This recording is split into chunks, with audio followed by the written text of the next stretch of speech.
Students, सो क्या आप लोग क्लैट 26 एंट्रेंस एग्जाम की तैयारी कर रहे हो? और अभी तक अगर आपने प्रिपरेशन स्टार्ट नहीं की है या फिर अगर रिसेंटली प्रिपरेशन स्टार्ट किए हो और ये सोच रहे हो कि आखिर ये बचे कुछ 5 मंथ्स में हम अपनी प्रिपरेशन को कैसे कर सकते हैं, तो चलिए मंथ वाइज समझते हैं कि ये लास्ट 5 मंथ्स में हमारी प्रिपरेशन स्ट्रैटेजी क्या होनी चाहिए क्लैट एंट्रेंस एग्जाम को लेकर के। तो गाइस, सबसे पहला और इम्पॉर्टेंट चीज ये होता है कि हमें पेपर को समझना बहुत ज्यादा जरूरी है। एग्जाम का पेपर पैटर्न और उसके सिलेबस जो है हमें बहुत अच्छे से पता होनी चाहिए। तो एग्जाम में गाइस, क्लैट एक ऐसी एंट्रेंस एग्जाम है जो नेशनल लेवल एंट्रेंस एग्जाम है, जिसमें अप्रोक्सीमेट 85,000 से ज्यादा स्टूडेंट्स क्या करते हैं, अपीयर करते हैं इस एंट्रेंस एग्जाम के लिए।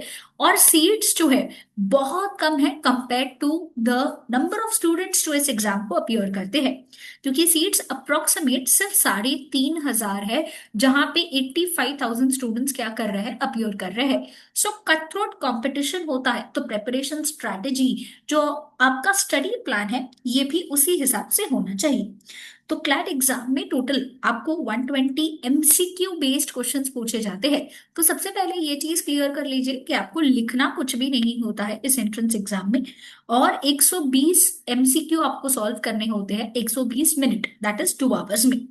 मोड ऑफ एग्जाम आपका ऑफलाइन होता है, जहां पे pen paper mode that is OMR sheet में आपको क्या करना होगा, आपके आंसर्स को मार्क करना होगा। विच मीन्स दैट केस में आपका टाइम इन्वेस्टमेंट बहुत होता है compare to that of a computerised paper, क्योंकि कंप्यूटराइज्ड पेपर में आप अपना आंसर चेंज कर सकते हो, but in this OMR sheet आप अपना आंसर को चेंज नहीं कर सकते हो। साथ साथ यहाँ पे नेगेटिव मार्किंग भी होता है, जहाँ पे हर राइट आंसर जाने पे तो आपको 1 मार्क जरूर मिलेगा, बट अगर आपका आंसर रॉन्ग चला जाता है तो 0.25 मार्क्स आपका डिडक्ट हो जाएगा। So just for your reference, अगर लेट अस से एक ऐसा स्टूडेंट है जिसने 10 आंसर मार्क किए हुए हैं, जिसमें से उसने 6 आंसर राइट मार्क किए और 4 आंसर रॉन्ग मार्क किए, तो आइडियली अगर नेगेटिव मार्किंग नहीं होता तो उसका स्कोर होता 6 marks. But because negative marking है और 4 आंसर रॉन्ग गए हैं, तो एक का 0.25 मार्क्स डिडक्ट हुआ, तो 4 आंसर रॉन्ग जाने पे 1 मार्क डिडक्ट होगा। तो स्कोर क्या होगा, 6 - 1, क्योंकि ये नेगेटिव मार्किंग है, और स्कोर इसका स्टूडेंट का हो जाएगा 5 मार्क्स। तो बहुत ही ध्यान से आंसर्स को मार्क करना है। Remember, the goal is not to solve the whole paper, the goal is to focus on accuracy, ताकि मैक्सिमम नंबर ऑफ क्वेश्चंस जो आप अपीयर कर रहे हो वो ज्यादा से ज्यादा एक्यूरेट हो।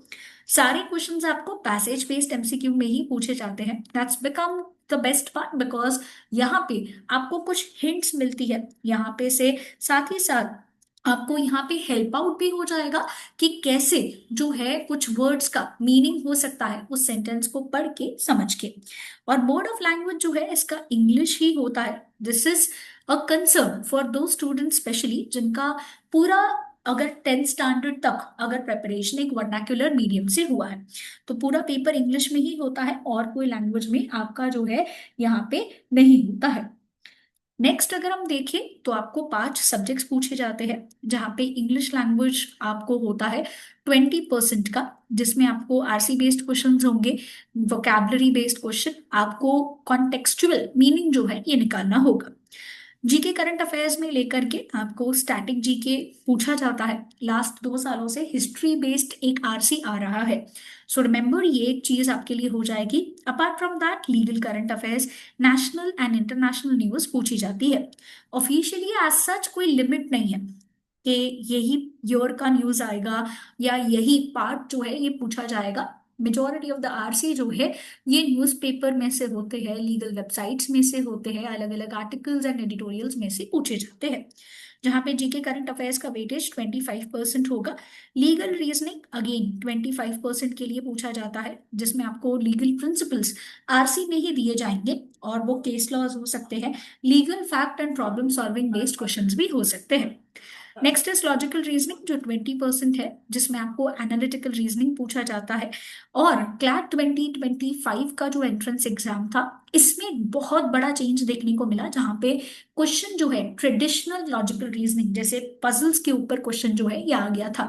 सो इस बार भी 2026 के पेपर में आप ये एक्सपेक्ट कर सकते हो कि आपको एक आधा आरसी जो है इधर से आ जाए, ट्रेडिशनल रीजनिंग से आ जाए। मैथ्स का सेक्शन होता है दैट इज क्वांटिटेटिव टेक्निक्स।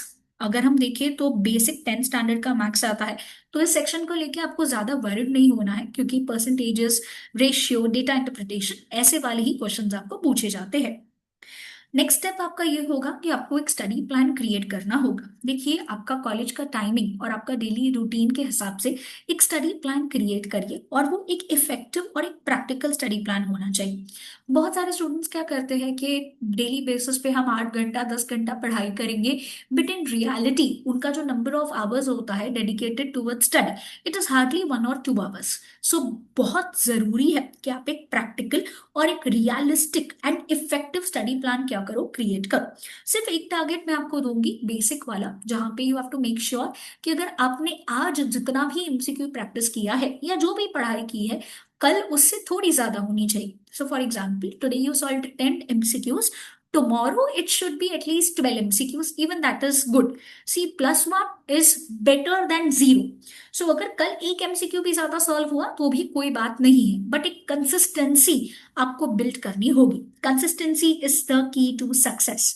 तो डेली स्टडी आवर्स डेडिकेट करो। डेली बेसिस पे न्यूज़पेपर जरूर रीड करो, क्योंकि न्यूज़पेपर रीड करने से आपका रीडिंग स्पीड इंप्रूव होगा, वोकैबुलरी बिल्टअप होगा, जीके करंट अफेयर्स का भी आपको बहुत अच्छा खासा आइडिया आएगा। डेली बेसिस पे लीगल का एटलीस्ट 1 और 2 आरसी सॉल्व करो। बहुत अलग अलग रिसोर्सेस अवेलेबल है, या फिर आप हमारी बुक्स जो है वो भी ले सकते हो। मल्टीपल एमसीक्यू क्वेश्चन सॉल्व करने से आपको आइडिया मिलेगा। मैथ्स का डेली बेसिस पे एक डीआई सॉल्व कर लिया, एक आरसी सॉल्व कर लिया, that is going to be sufficient. Remember, आपको मॉक टेस्ट करना बहुत जरूरी है, क्योंकि mock test is the key to success. Time management एक इंपॉर्टेंट टास्क हो जाता है इस एंट्रेंस एग्जाम में, तो ये चीज आपको क्या रखनी है, ध्यान में रखनी है। नेक्स्ट इज, आपको बहुत जरूरी है कि इनिशियल बेसिस में सिर्फ प्रैक्टिस प्रैक्टिस करके बात नहीं बनेगी।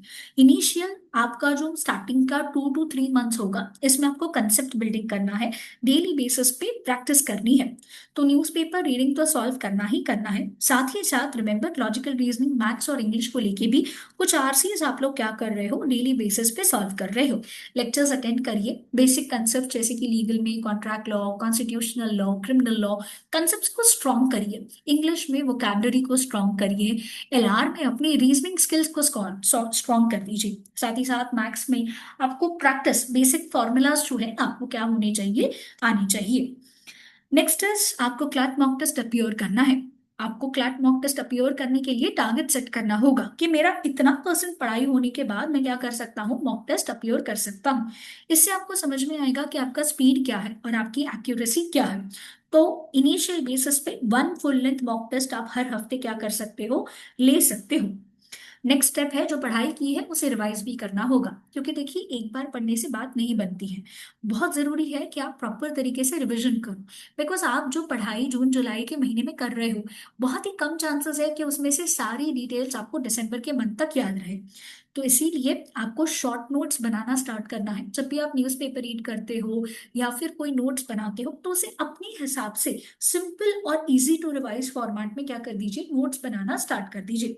एक सेपरेट नोटबुक मेंटेन करिए, जहां पे जीके करंट अफेयर्स को लेके जो की इंपॉर्टेंट इवेंट्स हो रहे हैं, जैसे for example Israel Iran war हो गया, Iran Iraq war, Russia Ukraine war, तो ये बड़ी बड़ी चीजें हैं। तो ये इवेंट्स को नोट डाउन करिए, ताकि आगे चल के आपको ये काम में आए। एंड क्वांटिटेटिव टेक्निक्स, अगर आप एक ऐसे स्टूडेंट हो जिसको डिफिकल्टी होती है, पर्टिकुलरली मैथ्स को लेके टेंशन आता है, वरिड होते हो, तो लिस्ट डाउन करिए, एक बुक में लिख लीजिए, जितने भी फॉर्मूलाज है उसे मेमोराइज कर लीजिए।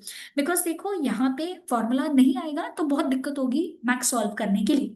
और मैथ्स को एज अ ऑप्शन आप नहीं छोड़ सकते, क्योंकि मैथ्स का वेटेज जो है ये 10% है, और इससे आप अपना टॉप एनएलयू या फिर एनएलयू का कॉल भी क्या कर सकते हो, मिस आउट कर सकते हो। तो इसके लिए ये चीज इंश्योर करिए कि जो प्रीवियस ईयर के मैथ्स का सेक्शन है, और प्रीवियस ईयर के इनफैक्ट सारे ही सेक्शंस जो है क्लैट के पेपर्स के, क्या कर लीजिए, सॉल्व कर लीजिए, ताकि आपको कॉन्फिडेंस बिल्टअप होगा। टास्क आपका कुछ ऐसा होना चाहिए जहाँ पे आप 2 to 3 full length mock test हर हफ्ते बाद में सॉल्व करोगे, जहाँ पे टाइम्ड कंडीशंस रखिए, सेक्शन वाइज कितना टाइम डेडिकेट करना है ये सोच के रखिए, try to achieve that goal. उसके बाद आप अपने मिस्टेक्स और वीक एरियाज को एनालाइज करिए, बिकॉज बहुत सारे स्टूडेंट्स क्या करते हैं, मॉक टेस्ट तो 50-100 अपीयर कर लेते हैं, बट उन्हें पता ही नहीं होता है कि कौन से एरिया में इम्प्रूव करना है, कौन से एरियाज में ये समझना है कि आंसर रॉन्ग क्यों गया। क्या अगर मुझे कंसेप्ट नहीं पता था इसीलिए रॉन्ग गया? क्या मुझे कंसेप्ट पढ़ा था बट मैंने ढंग से उसको समझा नहीं, इसीलिए मुझे नहीं आया, या मुझे याद नहीं आ रहा था उस वक्त इसीलिए रॉन्ग गया? वो समझना बहुत जरूरी है कि आपका आंसर रॉन्ग क्यों जा रहा है। साथ ही साथ साइमल्टेनियसली अपने टाइम मैनेजमेंट के ऊपर और एक्यूरेसी के ऊपर भी क्या करिए, फोकस करिए। उसके बाद बहुत इंपॉर्टेंट होता है कि प्रीवियस ईयर के एटलीस्ट मिनिमम 5 इयर्स के पेपर तो आपको क्या करने हैं, सॉल्व करने हैं। और सेक्शन वाइज टेस्ट अपियर करते जाइए, जहां जहां आपको लग रहा है आप वीक हो, और कुछ एरियाज जहां पे आपको लगता है स्ट्रांग होना है, सेक्शन वाइज टेस्ट क्या कर लीजिए, अपियर कर लीजिए। रिवीजन को लेके स्ट्रैटेजी मैं आपको यहाँ पे बता देती हूँ। देखिए, सेल्फ मेड नोट्स बहुत इंपॉर्टेंट होते हैं। इससे आपका लीगल रीजनिंग, जीके और क्वांटिटेटिव टेक्निक्स बहुत अच्छे से हो जाएगा। अपार्ट फ्रॉम दैट, जब आप न्यूज़पेपर रीड करोगे तो legal principal and landmark cases आपके कवर हो जाएंगे। तो इसमें आपको वो सारी चीजें क्या हो जाएंगी, हेल्प कर जाएंगी। लॉजिकल रीजनिंग में आपको इंश्योर करना है कि आप क्या कर रहे हो, यहाँ पे क्रिटिकल रीजनिंग बहुत अच्छे से प्रैक्टिस कर रहे हो। मैक्सिमम नंबर ऑफ क्वेश्चंस वहीं से आते हैं। और बिकॉज क्लैट 25 पेपर में ट्रेडिशनल एलआर पूछा गया था, तो इस साल ट्रेडिशनल एलआर प्रैक्टिस करके जरूर जाइएगा, क्योंकि हो सकता है क्लैट आपको इस बार भी पूछे। तो ये आपके कुछ टिप्स हो जाएंगे मॉक टेस्ट को लेके। इनिशियली आइडियली 2 मंथ्स तक मॉक टेस्ट एक एक लीजिए डेली बेसिस पे, उसके बाद उसको इम्प्रूव करते जाइए। और जब मॉक टेस्ट सॉल्व करोगे तो एनालाइज करिएगा, आइडेंटिफाई करिए कि कौन से टाइम कंज्यूमिंग सेक्शंस है आपके, ताकि आपका स्पीड अकॉर्डिंगली इम्प्रूव हो सके। एंड इंश्योर करिए कि जब प्रैक्टिस भी कर रहे हो टॉपिक वाइज टेस्ट, तो वो टाइम बाउंड रखिए, ताकि आपको पता चले कि कौन सी स्ट्रैटेजी आपको यूज करनी है। रिमेंबर, ये क्लैट का जो जर्नी है एक ऐसा जर्नी होता है जिसमें बहुत सारे अप डाउन होते हैं, जहाँ पे कभी कोई मॉक टेस्ट में आपको अच्छा आएगा, कोई मॉक टेस्ट में आपका एक्सपेक्टेड जो स्कोर है वो नहीं आएगा। तो ऐसे वाले सिचुएशन में आपको काम रहना है एंड कॉन्फिडेंट रहना है। लास्ट मोमेंट पे अगर बर्नआउट हो गया, बिकॉज अगर आप लोग बहुत ज्यादा ओवर स्ट्रेस ले हो, या फिर अगर बहुत ज्यादा पढ़ाई कर रहे हो, तो लास्ट मोमेंट पे बर्नआउट हो सकता है। So you have to remain calm and एक पॉजिटिव माइंडसेट के साथ आपको क्या करना है, इस एंट्रेंस एग्जाम को अपीयर करना है। तो फटाफट से, अभी लास्ट के 5 मंथ्स बाकी है गाइस, अपनी प्रिपरेशन क्लैट की स्टार्ट कर दीजिए। जहां पे आप हमारे offline coaching centres that is Ghatkopar and Dombivli आ सकते हो, या फिर ऑनलाइन लाइव लेक्चर्स भी क्या कर सकते हो, अटेंड कर सकते हो। फॉर मोर इन्फॉर्मेशन आप इन नंबर्स पे हमें कॉन्टैक्ट कर सकते हो। और स्टे ट्यून्ड, अगर आपने चैनल सब्सक्राइब नहीं किया है तो कर लीजिए फॉर मोर सच स्ट्रैटेजीज।